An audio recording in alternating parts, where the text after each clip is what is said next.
माय माऊली नमस्कार. वेद ग्रंथातील एक महान ग्रंथ श्री संत एकनाथ महाराज कृत श्री भावार्थ रामायण कथासार अभिवाचन करत आहे. युद्ध कांडमधून भाग 41. प्रभू रामचंद्र की जय. श्रीरामाचा राज्याभिषेक समारंभ झाला. वाद्यांचा गजर चालू झाला. शोभेच्या दारू कामाला सुरुवात झाली. सर्व लोक त्या आनंदात सहभागी झाले. श्रीराम प्रजाजनांचा तो उत्साह आनंदाने कौतुकाने पाहत होता. नंतर आलेल्या सर्व अतिथींचा सत्कार सुरू झाला. सर्वप्रथम वशिष्ठ आदी करून ऋषीश्वराचे रामाने यथासांग पूजन केले. त्यांना गाई बैलांच्या जोड्या, अपार सुवर्ण मुद्रा, वस्त्रभूषण, धान्य भांडारे अर्पण केली. दाणे इतके दिली की मागावायची कुणालाच इच्छा उरली नाही. ज्याच्या त्याच्या योग्यतेप्रमाणे पृथ्वीवरील राजांचे पूजन सत्कार केला. त्यांना अमूल्य भेटी देऊन गौरविले.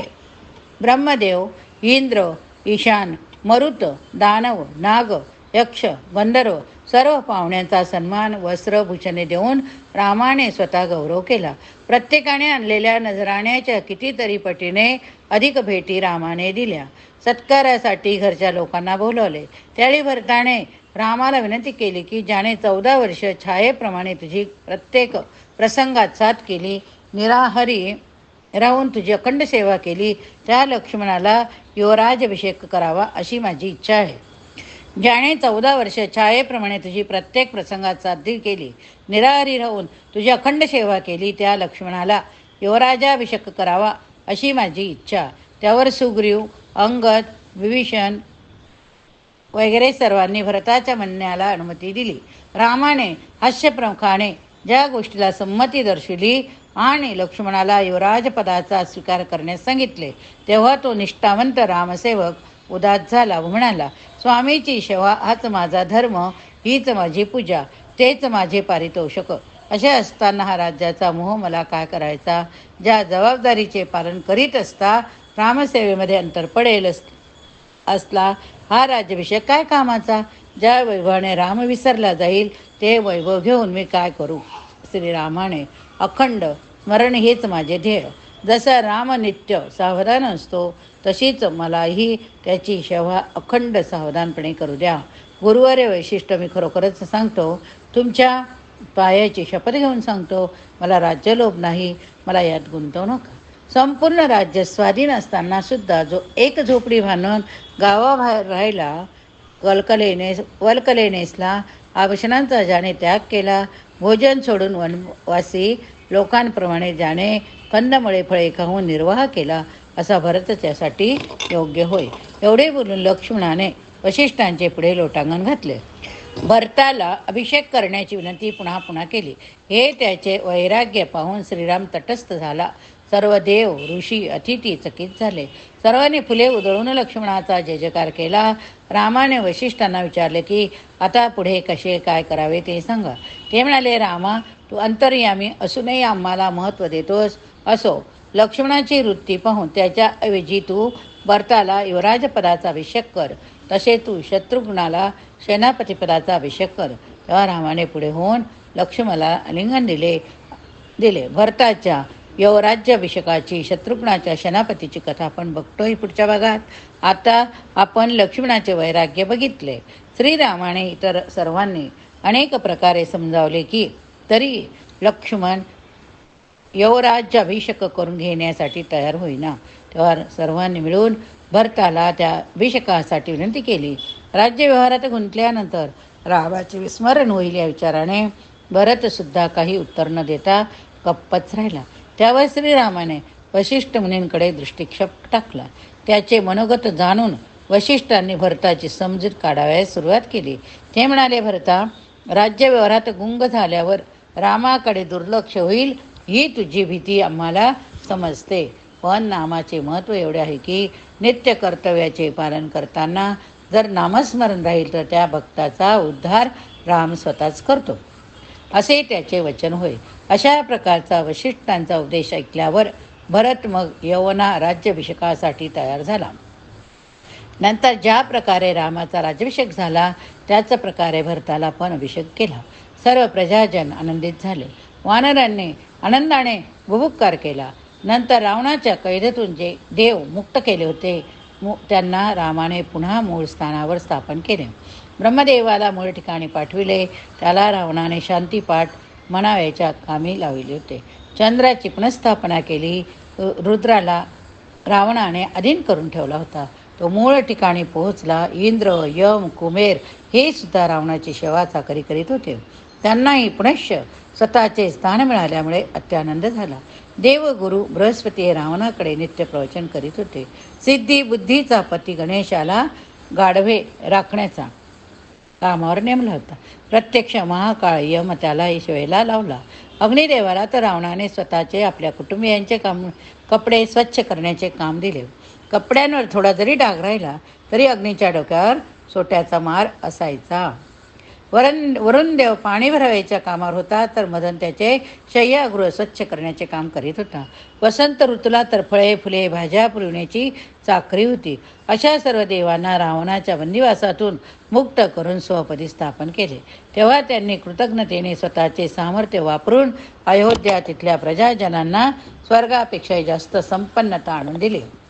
नंतर भरताच्या विनंतीवरून शत्रुघ्नाची सेनापती पदावर व सुमंताची प्रधान पदावर नेमणूक केली. अशा प्रकारे राज्यव्यवस्था सुरू झाली. भरताचा अभिषेक आपण बघितला. आता ब्रह्मदेवासहित सर्व देवांची पाठवणी केल्यानंतर रामाने विभीषण आणि सुग्रीवासह आपल्या सर्व सहकाऱ्यांचा योग्य प्रकारे सन्मान केला. सर्वांची नावे येथे सांगणे शक्य नाही म्हणून मुख्य तेवढे सांगतो. नळ, नीळ, जांबुवंत, मैत्र, द्विवेद, सुषेण, दधिमुख याशिवाय वानर सैन्यातील प्रत्येकाचा अयोग्य सत्कार केला, गौरव केला. तो वानरांना म्हणाला की मित्रांनो, अंगद, मारुती यांचा सन्मान मी कोणत्या वस्तूने करू? कोणतीही वस्तू यांच्या उपकाराच्या तुलनेत नाही. तेव्हा मी या दोघांना माझ्या उजव्या डाव्या मांडीवर स्थान देतो, म्हणजे थोडासा उतराई होईल.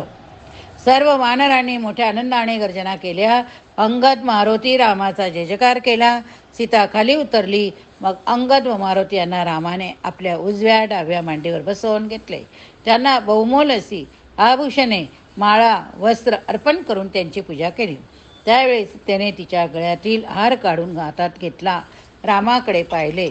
तिचे मनोमत गत रामाने जाणले. तो तिला म्हणाला, सीते, तो हार ज्याला द्यावा अशी तुझी इच्छा असेल त्याला तू दे. काही संकोच करू नकोस.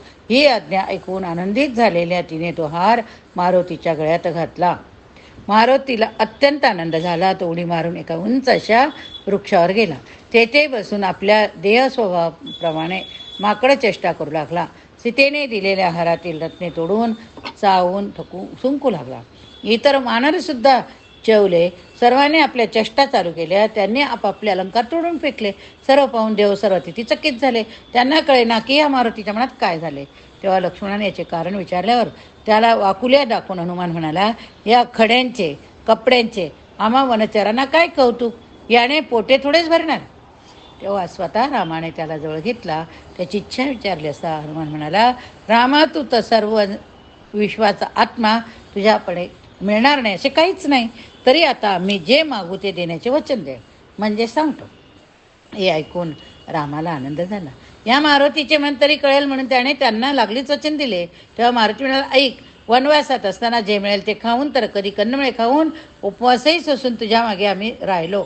तरी आता त्याचे पारणे करावे, आम्हाला ते डोळे भरून पाहता यावे, तुला अखंड भोजन करताना पाहावे. तू तृप्त झाल्यानंतर त्यातील शिल्लक भाग प्रसाद मिळावा ही आमची इच्छा. पूजा झाल्यानंतर शेष प्रसाद घ्यावा असे श्रुतिवचन आहे. हा सेवकांचा धर्म आहे, अधिकार पण आहे. तरी तू एवढी आमची इच्छा पूर्ण करावी, तुझ्यापाशी आमची प्रार्थना आहे. ही मारुतीची विनंती ऐकून रामाला अतिशय सुख वाटले. जे रामाच्या मनात होते तेच बरोबर ओळखून त्याने मागितले पाहून त्याला संतोष झाला. हनुमंताचे विनोदी चरित्र आपण ऐकले. आता यापूर्वीच्या अध्यायात मारुतीने रामाला वनवासाचे पारणे करण्याची विनंती केली होती. खरे पाहू गेल्यास राघवाच्या जेवण्याचा शेष प्रसाद मिळावा अशी सर्वांची इच्छा. तीच मारुतीने बोलून दाखवल्यामुळे सर्वांना आनंद झाला. सर्वांनी एकमुखाने हनुमंताचा जय जयकार केला. वानरांनी स्वतःचे जीवित तुच्छ करून रामकार्यासाठी सहकार्य केले. हे त्यांचे उपकार मरून रामाने त्या गोष्टीला अनुमती दिली. त्याने कौशल्या मातेला बोलावून तिच्याशी विचारविनिमय केला. सर्वजण जमलेले आहेत. ज्यांनी माझ्यासाठी आपले जीव ओवाळून मला सहाय्य केले त्यांना संतोष व्हावा म्हणून सर्व स्वतःच्या देखरेखीखाली स्वयंपाक तयार कर असे सांगितले. सर्व समुदायाला भोजन घालून तृप्त करण्याची तिची इच्छा होती. तीच रामाने बोलून दाखविल्यामुळे तिला मोठा हर्ष झाला. षडस अन्नाची सिद्धता झाली.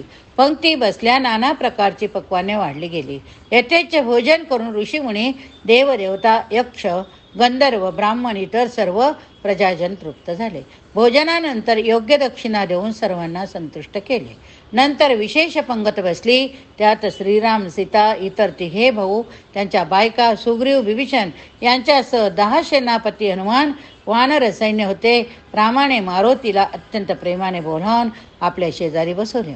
वेदोक्त प्राणाहुती घेतल्यानंतर स्वतः रामपक्वान्नाचा घास उचलून हनुमंताला देऊ लागले. पण हनुमंताने तो घास घेतला नाही. त्याने नमस्कारपूर्वक रामाला विनंती केली की त्याने अगोदर घास घ्यावा. नंतर मग लक्ष्मण, भरत, शत्रुघ्न, सीता यांनी सुरुवात करावी. मग आम्हाला भोजनाचा अधिकार आहे. त्यापूर्वी नाही.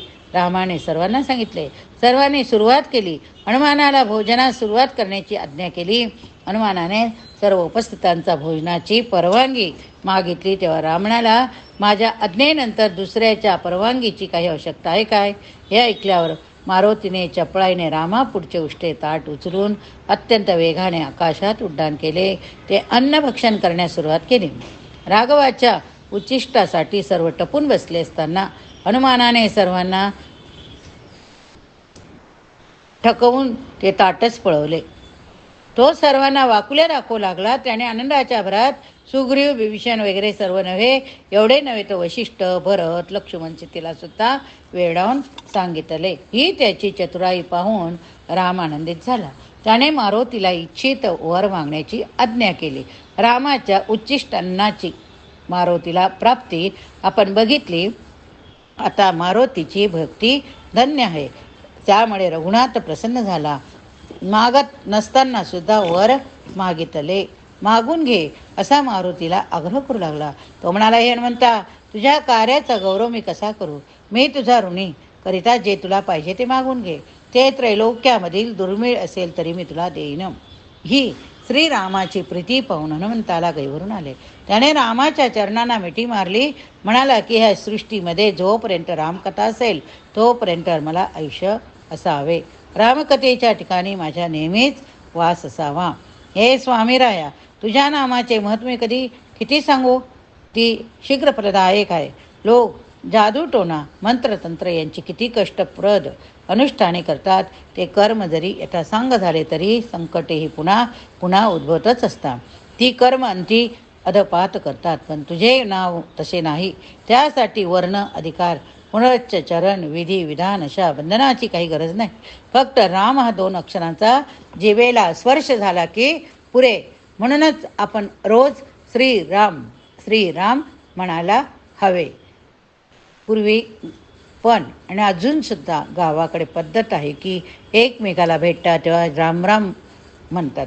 तेवढ्यातच त्यांच्या पायाशी पापराशी जोडून जाता तो मोक्षाला अधिकारी होतो. तुझ्या नावाची आवड निर्माण झाली की मग कामच झाले. त्याला महापातके सुद्धा घाबरता. चित्रगुप्ताची लेखणी ठबकते. दुष्कर्म पळून जाता. ब्रह्मदेव सुद्धा त्याला काय द्यावे या विचारात पडतो. तो त्याची पूजा करतो. हे फक्त नावाची आवड धरल्याने फळ होय. मग जेथे जेथे म्हणून तुझ्या नामाचा उल्लेख येईल तेथे तेथे मी असावे हा वर मला दे. जे जे लोक वेद जाणत नाही, मंत्रतंत्राला योग्य नाही, सत्संगाचा लाभ ज्यांना होत नाही, वैराग्याचा स्पर्श नाही, अशा लोकांना मी रामनाम देऊन त्यांचा उद्धार करावा एवढाच वर मला दे. हे हनुमंताचे विचार ऐकून रामाला आनंद झाला. तो म्हणाला, हे कपी श्रेष्ठा, तू स्वतःसाठी काही न मागता दीनजनासाठी वर मागितलास तो तर मी तुला देतोच, शिवाय आणखी वर देतो असे म्हणून त्याच्या मस्तकावर रामाने हात ठेवला. मग पुढे म्हणाला, तुझ्या नावाने काम क्रोध जळून जातील. कळी काळ घाबरेल. काळ संसार नष्ट होईल. प्राणी निष्काम होऊन विश्रांती पावतील. तुझ्यामुळेच माझे चरित्र, अवताराची पूर्णता, महत्त्व, नाव चिरंजीव. तू वेळोवेळी सहाय्यता धावलास म्हणून मग एवढे अवघड असे अवतार कार्य पार पडते. जोपर्यंत पृथ्वी, चंद्र, सूर्य, विश्व आहे तोपर्यंत मी तुला आयुष्य देत नाही. तुझ्या नामाच्या प्रतापाने त्रैलोक्यात काही अशक्य राहणार नाही. हे ऐकून मारुती म्हणाला, मी तुमच्या नावाचा वर मागितला, तुम्ही मला मोठेपणा दिला, कृपया असे करू नका. रामाने उत्तर दिले, तुझ्यात माझ्यात अंतर नाही, आपण एक रूपच आहोत. त्यामुळे जे तुझी भक्ती करतात त्यावर मी प्रसन्न होईल. ज्याप्रमाणे पालकाचं कौतुक केले असता त्याच्या आईला आनंद होतो, त्याप्रमाणे माझ्या भक्तावर प्रेम केले असता मला आनंद होतो. त्याचे कोणतेही मनोरथ न मागता पूर्ण होते. अशा प्रकारे वर देऊन रामाने मारुतीचा पुन्हा सन्मान केला. हनुमान प्रेम वर्णन आपण बघितले. आता मग दुसऱ्या दिवशी रामाने विभीषणाला बोलावून सांगितले की तुझ्या मनात नित्य माझ्यापाशी अयोध्येत राहावे असे आहे, हे मी जाणतो. पण माझ्यावर लोकपोवाद येऊ नये म्हणून तू लंकेत जाऊन राज्य कर. दिलेले वचन वृथा होऊ नये म्हणून प्राण्याची पर्वा न करणारे माझे कुळ आहे, तरी तू सुखाने लंकेत जाऊन राहा. यावर विभीषणाने होकार दिला. त्यामुळे आनंदित होऊन रामाने विभीषणाला पोटाशी धरले. नंतर रामाने विश्वकर्म्याला बोलावून आज्ञा केली की त्याने लंकेची झालेली हानी त्वरित भरून काढली. लंका पूर्वापेक्षा जास्त वैभवाने सजवावी. घरे, चौक, वाडे, बागा यांची पुनर्रचना करावी. विभीषण जे जे मागेल ते त्याला पुरवावे. नंतर सर्व लोकपालांना बोलावून आज्ञा केली की त्यांनी विभीषणाशी मैत्री करावी, त्याला सर्वतोपरी संपत्ती वैभव द्यावे. तसेच आणिमा, गरिमा, महिमा, 60 वगैरे 8 महासिद्धी बोलावल्या. त्यांना सांगितले, विभीषणाच्या सहाय्याता तू नेहमी तत्पर राहावे. ऋषीगण बोलावून तो त्यांना म्हणाला की त्याने विभीषणाच्या सर्व धर्म कार्यामध्ये सहाय्य करावे. नंतर गणपती, दुर्गा, क्षत्रपाल, ब्रह्मदेवाला पाचारण करून तशीच आज्ञा केली. मग विभीषणाला बसवून त्याला नीतिशास्त्र, राज्यशास्त्राचा उपदेश केला. तो म्हणाला, तुझा देह जरी राक्षस वंशाचा असला तरी तू स्वतः हरिभक्त म्हणून सात्विक आचरण ठेव.